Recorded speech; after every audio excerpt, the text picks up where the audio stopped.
Now, breaking news reveals that according to the Delhi police sources, it is Dr. Muzammil, Dr. Adil, and Dr. Umar, accused in the Red Fort blast, had together collected approximately 20 lakh rupee in cash. All this cash was also handed over to Umar.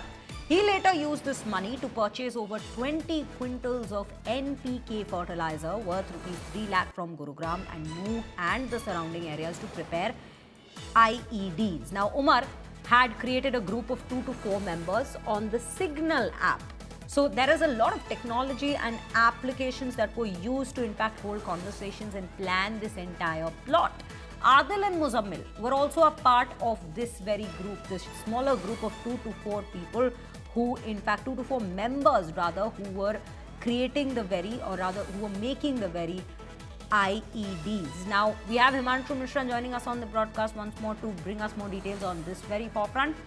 Himanshu, हमें ये जानकारी मिल रही है अभी कि करीबन 20 लाख रुपए इनके पास कैश में इकट्ठा हुआ था, वो भी डॉक्टर उमर ने ही किया था। और आदिल और मुजम्मिल जो है वो भी काफ़ी की मेंबर्स हैं इस प्लॉट के। 2 से 4 लोगों की टीम बनाई गई थी जो आईईडीज बना रहे थे फर्टिलाइजर्स के साथ, जो कि इसी पैसे 20 लाख रुपए जो इकट्ठा किया गया था कैश में, उसी पैसे से खरीदी गई थी ये फर्टिलाइजर्स। इस पर्टिकुलर मामले में और क्या जानकारी मिल रही है?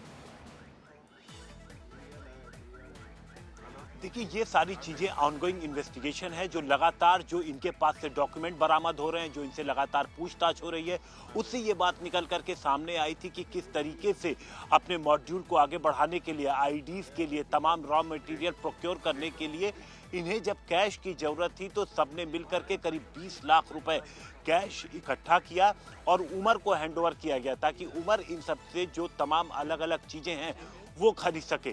अब देखिए, जो केमिकल्स खरीदने थे, अब डॉक्टर के लिए केमिकल खरीदना कितना कोई बड़ी बात नहीं होती है। तो एक तो जानकारी भी है और दूसरा अगर आप डॉक्टर हैं तो सामने वाला भी शक नहीं करता और आपको आराम से केमिकल मिलता है। तो अलग अलग तरीके से केमिकल और उर्वरक तमाम चीजें जो है वो खरीदी गई थी, जो ये कैश पैसा पूरा इकट्ठा हुआ था।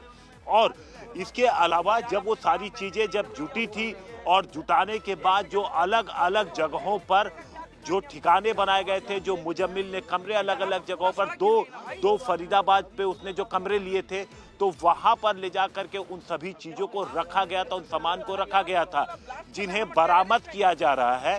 और पुलिस की लगातार इन्वेस्टिगेशन जारी है। पुलिस का कहना है कि आने वाले वक्त में चूंकि कुछ और लोगों के नाम भी सामने आए हैं जो बाकायदा जो मदद कर रहे थे, जिन्होंने सामान खरीदने में, मकान किराए में दिलाने में अलग अलग तरीके से मदद की थी, उन सभी लोगों की पहचान करके उन सबको पकड़ने की कोशिश फिलहाल की जा रही है। जी श्रेया।